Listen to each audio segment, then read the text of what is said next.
그러나 내게는 우리 주 예수 그리스도의 십자가 외에 결코 자랑할 것이 없으니 그리스도로 말미암아 세상이 나를 대하여 십자가에 못 박히고 내가 또한 세상을 대하여 그러하니라. 찬송과 영광을 받으시기에 합당하신 하나님, 저희에게 거룩한 날을 허락하여 주사 하나님 앞에 불러주심을 감사합니다. 이 시간 예수 그리스도를 통하여 계시하신 하나님의 구원 역사를 경험하게 하시며 또한 이 자리에 성령께서 임재하셔서 저희로 하여금 영과 진리로 예배하게 하옵소서. 이 예배로 하나님께 모든 영광을 드리게 하시고 저희에게는 은혜와 기쁨의 시간이 되게 하옵소서. 예수 그리스도의 이름으로 기원합니다. 아멘. 다 함께 하나님 앞에 우리의 죄를 고백합시다. 사랑의 하나님, 저희는 때때로 주님의 곁을 떠나 길 잃은 양처럼 방황하며 육신의 욕망에 집착하며 살아왔습니다.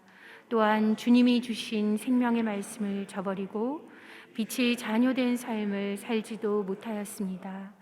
용서의 하나님, 죄를 고백하고 회개하는 저희의 기도를 들으시고 자비와 긍휼을 베풀어 주옵소서.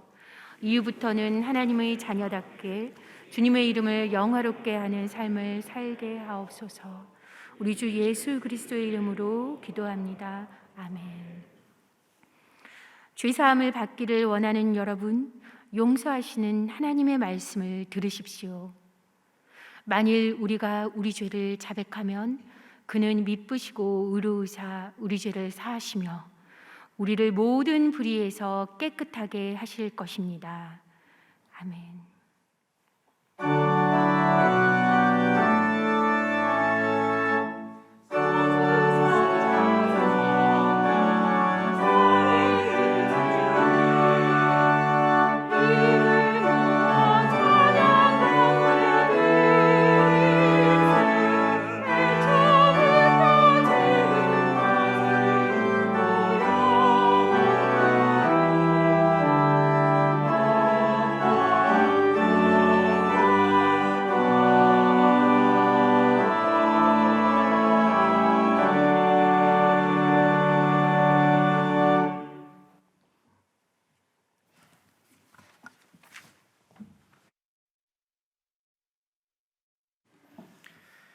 구약의 말씀입니다.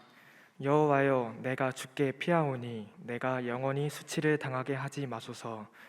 주의 의로 나를 건지시며 나를 풀어주시며 주의 길을 내게 기울이사 나를 구원하소서. 주는 내가 항상 피하여 숨을 바위가 되소서. 주께서 나를 구원하라 명령하셨으니 이는 주께서 나의 반석이시요 나의 요새이심이니이다. 나의 하나님이여, 나를 악인의 손 곧 불의한 자와 흉악한 자의 장 중에서 피하게 하소서. 주 여호와여, 주는 나의 소망이시요 내가 어릴 때부터 신뢰한 이시라. 내가 모태에서부터 주를 의지하였으며 나의 어머니의 배에서부터 주께서 나를 택하셨사오니 나는 항상 주를 찬송하리이다.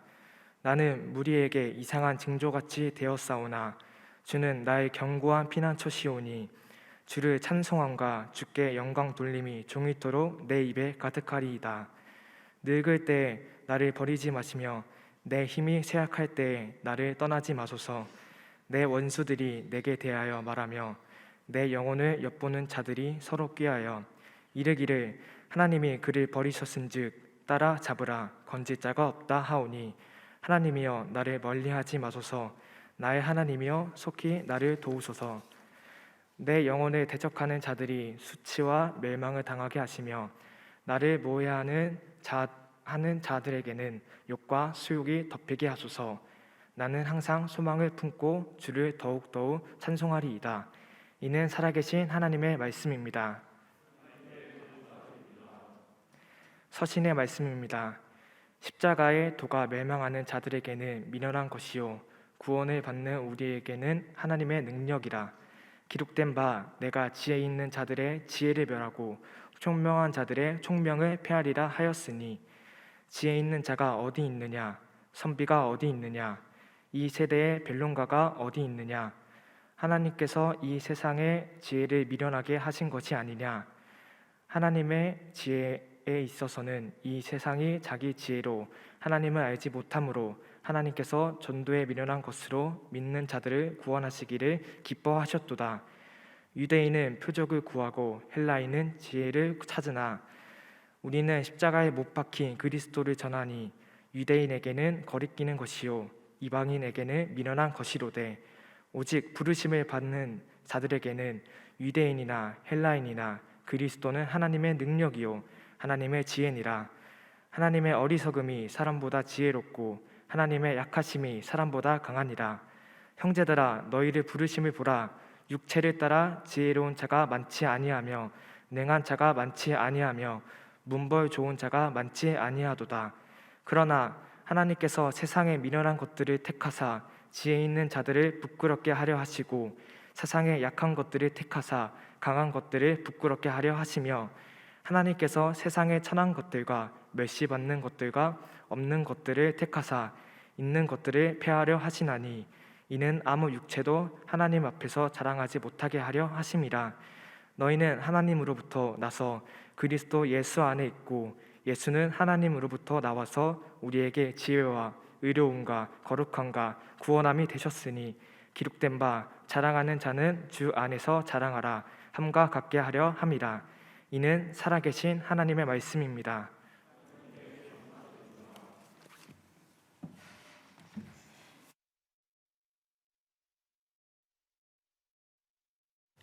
요한복음 12장 말씀입니다. 그들이 갈릴리 벳세다 사람 빌립에게 가서 청하여 이르되 선생이여 우리가 예수를 배우고자 하나이다 하니 빌립이 안드레에게 가서 말하고 안드레와 빌립이 예수께 가서 여쭈니 예수께서 대답하여 이르시되 인자가 영광을 얻을 때가 왔도다. 내가 진실로 진실로 너희에게 이르노니 한 알의 밀이 땅에 떨어져 죽지 아니하면 한 알 그대로 있고 죽으면 많은 열매를 맺느니라. 자기의 생명을 사랑하는 자는 잃어버릴 것이요 이 세상에서 자기의 생명을 미워하는 자는 영생하도록 보존하리라. 사람이 나를 섬기려면 나를 따르라. 나 있는 곳에 나를 섬기는 자도 거기 있으리니 사람이 나를 섬기면 내 아버지께서 그를 귀히 여기시리라. 지금 내 마음이 괴로우니 무슨 말을 하리요? 아버지여 나를 구원하여 이 때를 면하게 하여 주옵소서. 그러나 내가 이를 위하여 이 때에 왔나이다. 아버지여 아버지의 이름을 영광스럽게 하옵소서 하시니 이에 하늘에서 소리가 나서 이르되 내가 이미 영광스럽게 하였고 또다시 영광스럽게 하리라 하시니 곁에 서서 들은 무리는 천둥이 울었다고도 하며 또 어떤 이들은 천사가 그에게 말하였다고도 하니 예수께서 대답하여 이르시되 이 소리가 난 것은 나를 위한 것이 아니요 너희를 위한 것이니라. 이제 이 세상에 대한 심판이 이르렀으니 이 세상의 임금이 쫓겨나리라. 내가 땅에서 들리면 모든 사람을 내게로 이끌겠노라 하시니 이렇게 말씀하시면 자기가 어떠한 죽음으로 죽을 것을 보이심이러라. 이에 무리가 대답하되 우리는 율법에서 그리스도가 영원히 계신다함을 들었거늘 너는 어찌하여 인자가 들려야 하리라 하느냐? 이 인자는 누구냐? 예수께서 이르시되 아직 잠시 동안 빛이 너희 중에 있으니 빛이 있을 동안에 다녀 어둠에 붙잡히지 않게 하라. 어둠에 다니는 자는 그 가는 곳을 알지 못하느니라. 너희에게 아직 빛이 있을 동안에 빛을 믿으라. 그리하면 빛의 아들이 되리라. 예수께서 이 말씀을 하시고 그들을 떠나가서 숨으시니라. 이는 하나님의 말씀입니다. 감리교 신학대학교 합창단에서 거기 너 있었는가의 제목으로 하나님께 찬양을 올려드리겠습니다.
십자가를 묵상할 수 있는 귀한 찬양을 올려주신 합창단에 감사를 드리며 하나님께 영광 올려드립니다. 이어서 감리교 신학대학교에서 구약학을 지도하고 있으며 도서관장으로 섬기고 있는 임상국 목사님께서 견고한 피난처이신 주님이라는 제목으로 말씀 전해주시겠습니다.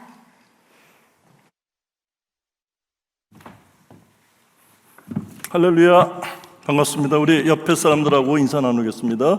주님의 이름으로 사랑합니다. 총장님은 옆에 사람이 안 계시네. 총장님.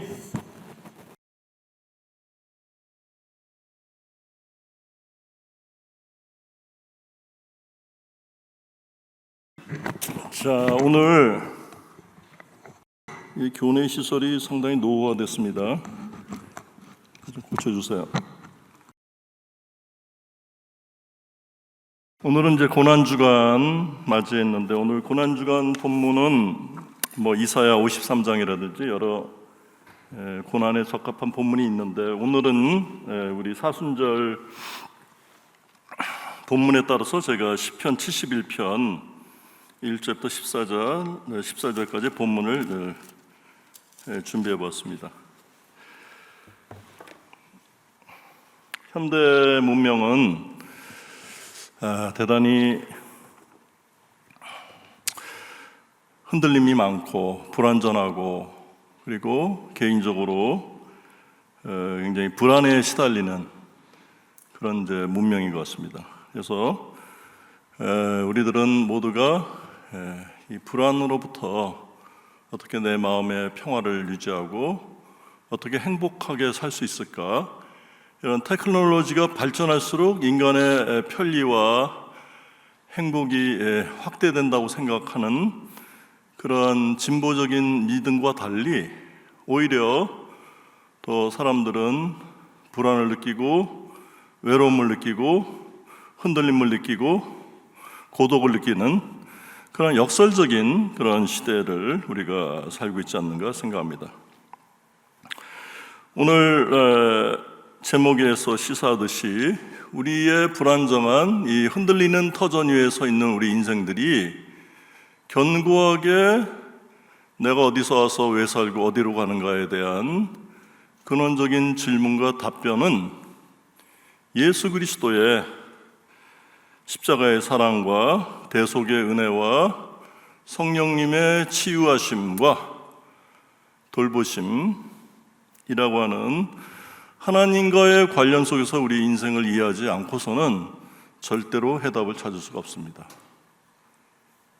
그래서 진보적인 역사관이나 인간 이성의 자율 이성이 아름답고 행복한 사회를 만든다는 믿음은 기본적으로 18세기 계몽주의 철학에서 생각해낸 인간 이성의 낙관주의적 해석인데, 그 낙관주의적인 해석은 일정 부분 타당성을 갖고 있는 건 사실이지만은 하나님을 떠난 세계에서 인간은 궁극적으로는 목마름과 흔들림과 방황할 수밖에 없는 것입니다. 그래서 우리는 이 흔들림에서 피난처를 찾는데, 오늘 본문과 관련된 시편 46편 1절부터 3절을 소개하면 이렇게 시인이 하나님을 예찬하고 있습니다. 하나님은 우리의 피난처시요 힘이시니 환난 중에 만날 큰 도움이시라. 그러므로 땅이 변하든지 산이 흔들려 바다 가운데 빠지든지 바닷물이 흉용하고 뛰놀든지 그것이 넘침으로 산이 요동할지라도 우리는 두려워 아니하리로다. 이 시인은 자신의 생의 불안정을 어떻게 극복을 했는가?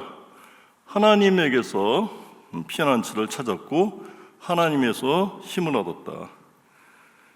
그리고 일상성이 깨지는 이러한 중대한 환난, 커다란 생의 요동에도 흔들리지 않았다. 왜냐하면 하나님이 큰 도움을 주셨고 또 변화하는 세계 속에서 굳건한 팔로 굳건하신 그분의 장중의 팔로 지켜주셨다라는 고백을 하고 있습니다. 제가 이제 교수 임용됐을 때가 20여 년 전인데, 그때 임용되면서 제가 그렇게 그 문화적으로 목마름이 있었는데, 그거는 이제 유럽을 좀 가고 싶었던 그 생각이 오래전부터 있었는데, 빚을 내가지고 그 배낭여행을 떠났어요. 유레일 패스 한 달치 정도 끊고, 그래서 아주 소박한 그 여정을 위해서 이제 준비물을 최소화해서 유레일 패스를 가지고 이제 유럽을 갔는데, 제일 처음에 사실은 이제 파리를 먼저 가고 로마를 봐야 되는데 로마부터 봤어요. 그래서 나중에 이제 로마를 보니까 파리는 로마의 그 아름다운 건축이 그 일종의 전자 회로판에 촘촘한 그런 회로처럼 보인다면, 이제 이 파리는 그렇게 옆으로 늘려가지고 확산한 그런 이제 느낌의 국가적인 그 특징을 좀 봤는데요. 특별히 이제 로마를 갔을 때 받았던 충격은, 일단 지구상에서 어떻게 이렇게 대조적으로 살 수 있는가, 이런. 그다음에 카메라를 들이대는 곳마다 전부 예술 작품이다.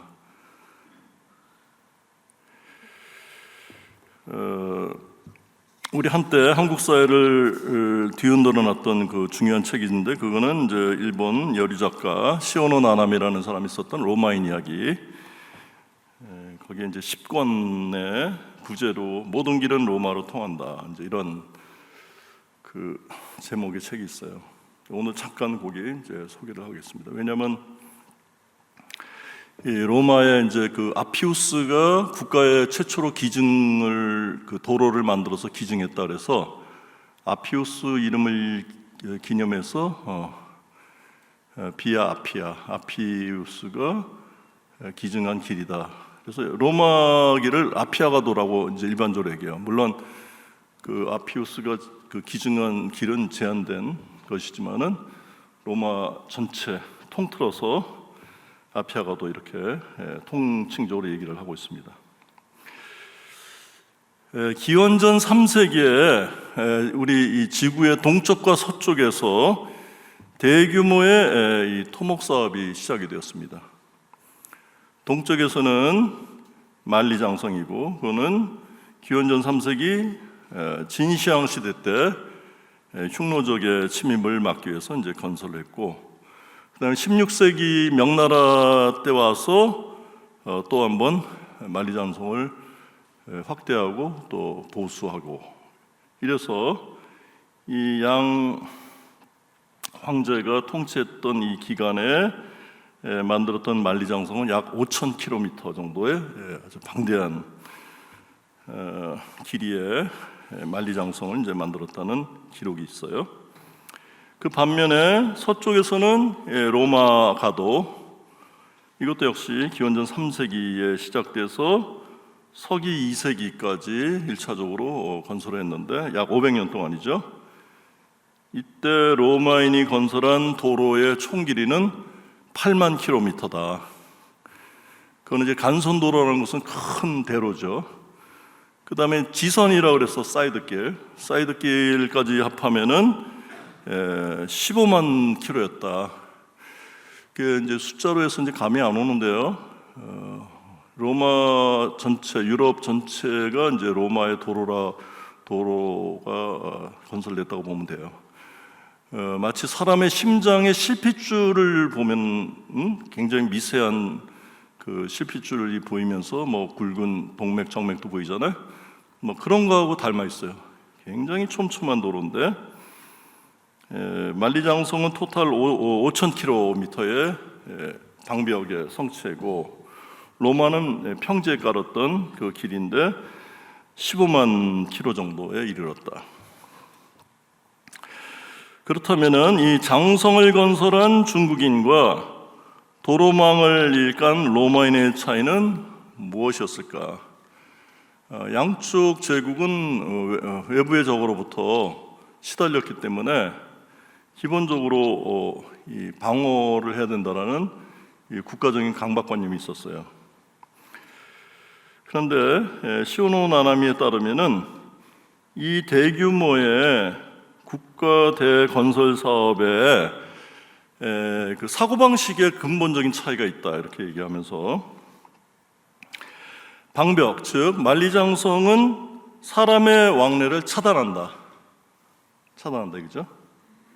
그런 의미에서 중국의 문명은, 이 만리장성형 문명은 폐쇄적인 세계관을 상징하는 그런 문명이라고 볼 수 있고, 이 15만 킬로로 방대하게 펼쳐진 이 로마 아피아가도를 만들었던 로마인들의 이 도로 건설은, 도로는 사방팔방 사람의 왕래를 차단하는 것이 아니라 촉진한다. 그래서 이 아피아가도형, 즉 개방형 세계관을 나타내고 있다, 이렇게 아주 통찰력 있게 얘기하고 있습니다. 이 두 민족이 이런 사고방식의 차이는 결국 중국과 로마라는 고대 두 제국의 운명까지 결정하게 된다, 이런 얘기를 하고 있어요. 좀 더 부원해서 얘기하면은, 한마디로 시오노 나나미가 이제 일본의 학스번이라고 하는 대학을 마치고 바로 20대 초반에 로마에 뛰어들어서 평생 거기서 살았어요. 그래서 그 로마인들보다 훨씬 더 그 이방인의 시선에서 또 치열한 그 연구와 좋은 머리로 이제 그 많은 책들을 썼는데, 시오노 나나미는 이제 로마 문명을 세 개의 핵심적인 단어로 얘기할 수 있다. 첫 번째 얘기하는 게 피르미타스예요. 피르미타스. 한번 우리 같이 따라 읽어볼까요? 말씀해 볼까요? 피르미타스. 피르미타스는 영어로 form, F-I-R-M. 그게 라틴어에서 온 얘기죠. 피르미타스. form은 견고하다, 튼튼하다, 이런 뜻이 있어요. 자, 피르미타스의 특징을 갖는다. 두 번째는 우틸리타스. 따라서 말씀해 주세요. 우틸리타스. 우틸리타스는 영어로 유틸러티예요. 유용성, 실용성, 활용성, 이런 거죠. 그래서 로마 문명은 그리스 문명과 달리 굉장히 실용주의적인 성격이 강하다, 그런 얘기죠. 자, 마지막으로 세 번째는 베누스타스. 시작. 베누스타스는 미의 여신, 그리스에서는 아프로디테라고 하는데 로마에서는 비너스라고 그래요. 이 미의 여신, 즉 베누스타스는 아름다움이죠, 그죠? 미학성, 아름다움이다. 그래서 로마 문명은 견고함, 실용성, 미학성, 이렇게 세 개로 압축할 수 있다, 이렇게 얘기하는 거예요. 그래서 제가 그 책 보면서 야, 정말 대단한 대가다, 고수다, 이런 생각을 했습니다. 로마의 그 방대한 역사 문명을 세 개의 핵심 단어로 딱 요약하는 거 볼 때 역시 대가다, 이런 생각을 했는데요. 그 아름다운 로마 문명도 이 지상에 부는 세월이라는 바람과 변화의 세계 속에 다 풍화되고 노후되고 사라져가는 인간이 만든 문명입니다. 인간이 만든 도시 문명은 하나님이 떠나면은, 우리 창세기에 가인이 동생을 살해하고 에덴 동산에서 추방되고 나서 어디로 갔는가? 에덴의 동쪽으로 갔다. 에덴의 동쪽에 노시라고 하는 이름의 땅에 갔는데, 그곳에서 도시를 건설했다. 그래서 그 도시는 자기의 아들을 이름을 따서 에녹이라고 졌다. 그래서 인류 최초의 도시는 에녹이라고 하는 이름의 성이에요. 그 에녹이라는 도시 국가가 형성된 땅의 이름은 뭐냐? 노시예요. 노스는 그 히브리어 어원을 찾아보면은 원더링, 방황이다, 흔들린다, 정처 없이 흐른다, 이런 뜻을 갖고 있는 굉장히 그 정서적인 에모션한 느낌을 갖고 있는 언어예요. 즉 하나님의 말씀을 지키지 않고 선과 악을 알게 하는 과실의 열매를 금했던 하나님의 명령을 어겼던 인류는 에덴 동산에서 추방돼서 자신을 보호하기 위해서, 자신의 불안정성을, 흔들림을 극복하기 위해서 도시를 건설했다. 그러나 그 도시의 본질은 흔들림이다, 방랑이다, 이동한다, 이런 뜻을 갖고 있는 거죠. 이 도시 문명의 절정이 지금 소개했던 로마 문명이라고 볼 수 있습니다. 견고성과 실용성과 아름다운 미학성을 가지고서, 그 컨셉을 가지고서 만들었던 문명조차도 하나님이 떠나 있을 때 흔들리는 거죠. 그래서 우리 시편의 시인은 이 흔들림이 많은 지상에서 견고한 것, 영원한 것, 변치 않는 것은 무엇일까? 특별히 그 시편을 보면요, 저도 그렇게 생각합니다. 시편을 한마디로, 150편에 펼쳐진 다양한 시대에 쓰여진 시편을 한마디로 요약하면 뭐냐? 그는 빠타흐라고 하는 히브리어 동사로 얘기할 수 있다. 빠타흐. 빠타흐는 뭐냐? 트러스트예요. 트러스트. 신뢰하다, 의지하다, 맡기다. 뭐를 신뢰해요? 뭐를 맡겨요? 내 흔들리는 인생을 하나님에게 전적으로 맡기는 태도죠. 그죠? 그래서 시편을 한마디로 요약하면 빠타라는 동사로 요약할 수 있어요. 전적으로 나의 불완전한 인생을 하나님에게 맡기는 행위다. 그게 신앙이다. 그게 믿음이다. 이렇게 말할 수 있는 거죠. 오늘 71편의 1절 이하를 좀 보면은, 여호와여 내가 주께 피하오니 내가 영원히 수치를 당하게 하지 마소서. 이 시인은 어떤 이유인지 모르겠으나 피난처를 찾아야 되는 상황에 몰려 있고, 그리고 또 수치를 당하는 생의 불안정성에 놓여 있는 거죠. 그렇게 고백하면서 2절에 뭐라고 얘기하냐면, 주의 의로 나를 건지시며. 왜 건지시면 건지시는데 왜 주의 의라는 얘기를 왜 특별히 특정해서 이 표현을 했을까? 저도 이제 말씀을 묵상하면서 좀 의문을 가졌어요. 왜 주의 의라는 표현을 의식적으로 이 표현을 했을까? 그리고 도대체 주의 의란 뭐를 얘기하는 거냐? 이런 이제 생각을 하게 됐는데, 이것은 이제 그 성서 구약 성서 전체를 보면은 하나님은 공의와 정의라고 하는 보호자, 이름의 보호자에 앉아 계시다. 즉 하나님이 우주 창조를 하셨을 때는 이 자연과학적 밤하늘에 빛나는 별, 무한히 펼쳐진 은하수의 세계, 이런 물리학적 공간에 펼쳐진 하나님의 아름다운 피조 세계도 있지만은 그 피조 세계의 일종의 법칙성, 질서를 나타내는 일종의 도덕적인 질서 혹은 영적인 질서의 공의와 정의라고 하는 질서를 하나님 두셨다, 이런 얘기죠. 그래서 그 예언자라고 하는 굉장히 그 아름다운 책을 썼던 아브라함 헤쉘은 뭐라고 얘기하냐면요, 하나님의 이 공의의 질서를 아주 임팩트 있는 표현으로 썼어요. 뭐라고 했냐?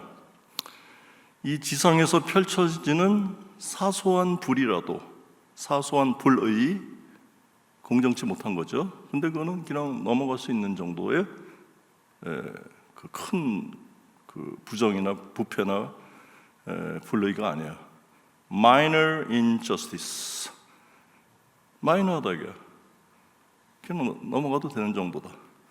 그러한 사소한 불의라도 cosmic proportion, 하나님이 만드신 이 우주 창조의 균형성, 분배성, 이퀴리블리엄, 형평성에 저촉된다 얘기예요.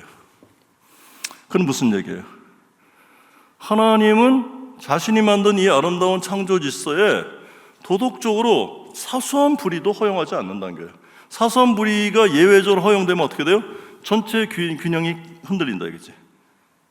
기울어진 운동장이 된다 이거죠. 그래서 저나 여러분들이 뭐 하나님 다 자녀들이니까 하나님을 가까이 하고 하나님과 소통하고 또 그분께서 늘 내 삶에 따스한 시선으로 나를 바라봐 주시고 나에 대해서 특별한 기대와 관심을 갖고 있는 이 하나님과 우리가 소통하고 만나면 만날수록 영적으로 깊어질수록 뭐가 민감해져요? 우리의 도덕적인 양심이 민감해지는 거죠. 사소한 불의도 얼굴이 붉어지고 죄책감을 느끼고 양심이 민감해지고 이게 굉장히 중요한 것 같습니다. 근데 오늘 우리 사회는 서로 자신의 이익을 극대화하기 위해서 상대를 원시적으로 공격을 해대요. 물리적인 폭력도 가하고 없는 이야기를 만들어서 프레임을 씌우고 타인을 그 모멸감을 줘서 옴짝달싹 못하게 이런 갖은 비방과 욕설을 하고 이런 우리의 상식이 무너지고 양심이 그렇게 중요시되지 않는 그런 시대를 사는 것 같습니다. 그런데 오늘 시편의 이 시인은 자신의 이 피해야 될 이런 상황 그리고 자신이 받는 수치를 어떻게 해소하느냐, 주님의 이 체다카라고 하는 히브리어 체다카라고 하는 주님의 공의의 빛에서 나를 건져주세요. 그리고 나를 풀어주세요. 그리고 주님의 귀를 내게 기울여 주셔서 나를 구원해 주세요 라고 하는 이런 구체적인 표현 속에서 이 시인이 안고 있는 문제는 바로 자신이 갖고 있는 하나님의 빛의 자녀로서 갖고 있는 도덕적인 정당성이 그렇지 않는 세력으로부터 공격을 받는 이런 상황이라고 볼 수 있어요. 단순히 생에 있어서 불행을 만났다든지 불운에 처했다는 그런 차원인 것 같지 않습니다. 훨씬 더 생각보다 심층적이다 이거죠. 문제의 사안은 훨씬 더 심층적이다. 3절이야. 주는 내가 항상 피하여 숨을 바위가 되소서. 쪼르라고 하는 히브리어인데 락, 바위예요. 근데 아까 영어 성경을 아침에 확인해 보니까 이 쪼르라고 하는 바위를 뭐라고 얘기했더라 그 번역자가 레피쥐라고 얘기하고 그 다음에 그레니트라 락이다. 그레니트라는 게 뭐냐면 이게 이스라엘 가면 이제 대리석이 많기도 하고요. 바위가 이렇게 조각가에 끈을 들이대면 잘 파이는 좀 이렇게 유연한 바위예요. 근데 그레니트라는 거는 화강암이에요. 그러니까 만일에 미켈란젤로가 로마에 있는 바위가 만일에 화강암이었다면 그렇게 아름다운 피에타라든지 미켈란젤의 뭐 모세의 상이라든지 다윗의 상이죠. 피렌체의 그 광장에 있는 그런 못 만들었을 거예요. 화강암은 그렇게 안 나와요. 너무너무 딱딱하고 견고하기 때문에 이제 그렇게 번역을 했더라고요. 그래서 하나님의 피난처는 이 요새긴 요새인데 어떤 요새냐? 화강암으로 만들어서 군사적인 공략으로부터 강력하게 지켜낼 수 있는 요새다 이렇게 표현했더라고요. 그래서 내가 이 사람은 굉장히 언어 감각이 있구나 이런 생각을 했는데 바로 그러죠. 우리 주님은 화강암처럼 외부의 공략으로부터 우리를 강하게 비춰주시는 견고하신 산성이요 요새요 바위다 이런 얘기죠. 여러분도 어때요? 이 시인이 하나님에 대한 기본적인 기대치가 어때요? 너무너무 좋죠.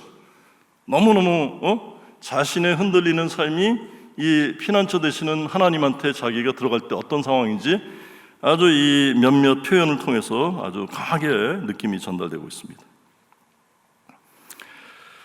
자, 그다음에 5절 이하는 일종의 예정설 같은 내용을 담고 있어요. 뭐라고 얘기했냐? 주 여호와여, 주는 나의 소망이시오 내가 어릴 때부터 신뢰한 이시다.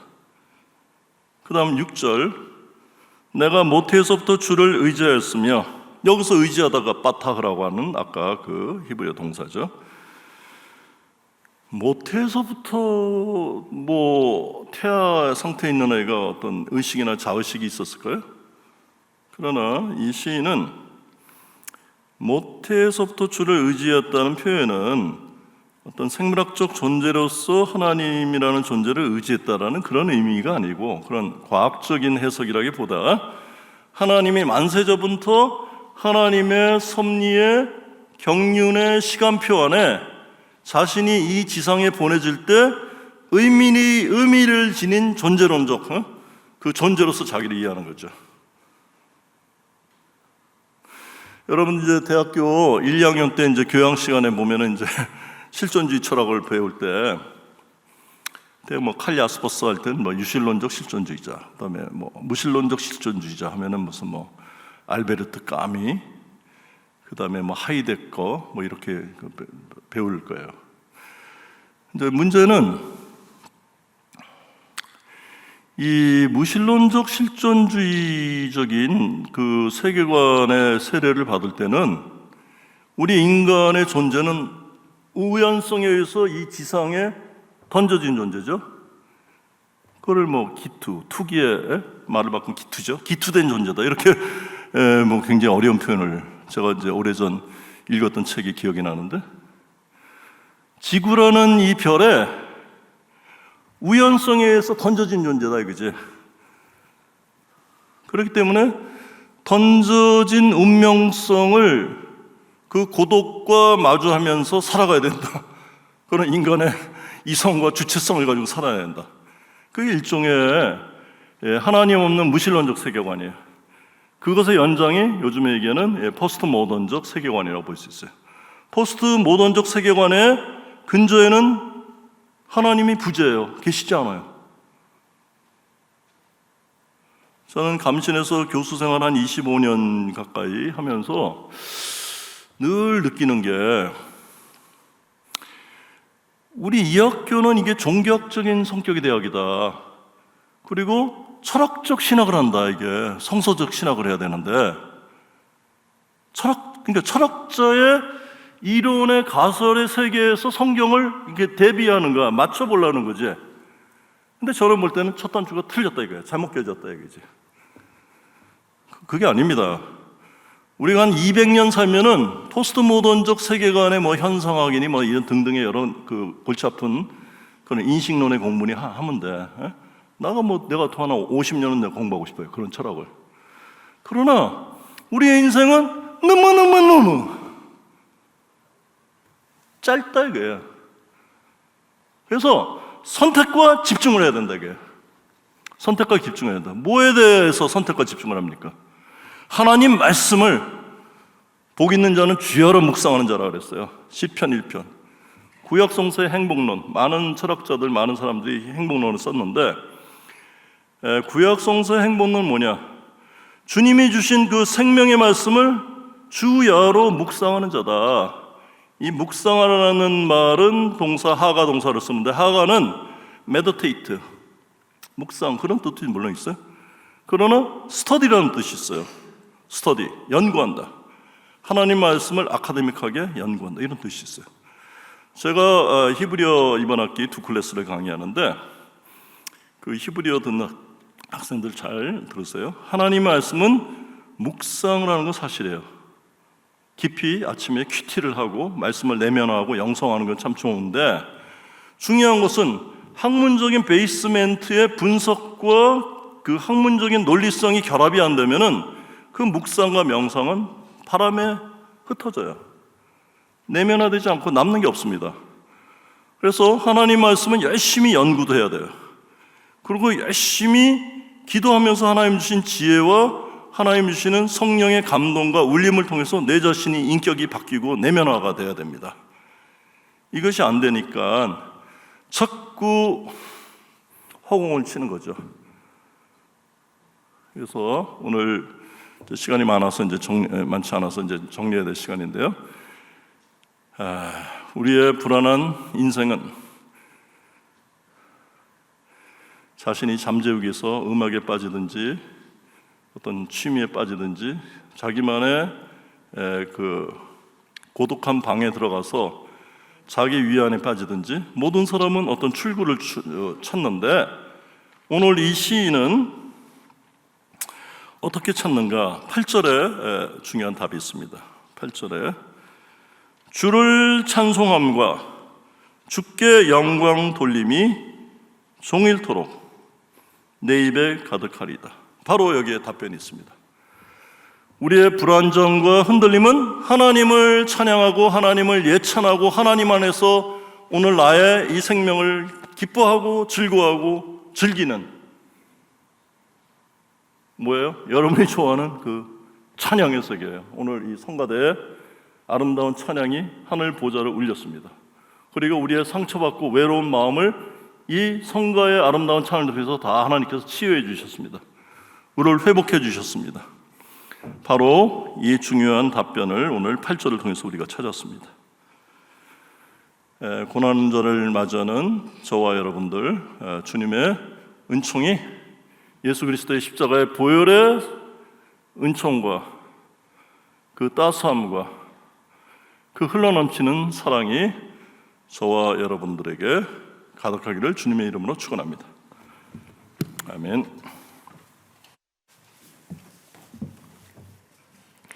은혜로운 설교를 해주신 임상국 목사님께 깊은 감사를 드립니다. 또한 순서를 담당하시는 모든 분께 감사드리며 4월 19일 화요일 채플은 부활절 성찬 예배로 드려집니다.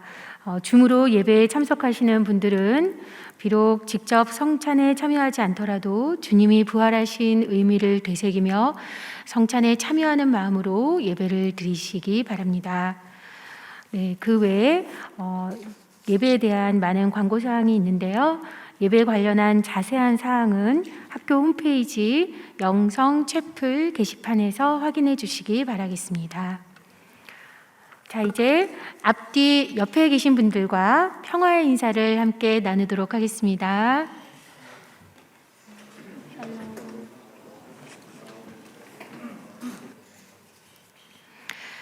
그리스도의 일꾼인 여러분, 성령과 함께 선교와 봉사를 위해 세상으로 나아가십시오.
이제는 우리 인생들의 참된 길이요 진리요 생명이신 예수 그리스도의 크신 은혜와 흔들리는 인생들의 견고한 피난처 되시는 하나님의 크신 사랑하심과 보혜사 성령님의 치유하시고 돌보시고 회복시키시는 참 생명의 능력이 신령과 진정으로 예배드리는 이곳에 모인 모든 이들에게 충만히 임하시기를 간절히 축원하옵나이다. 아멘. 깃발 들고서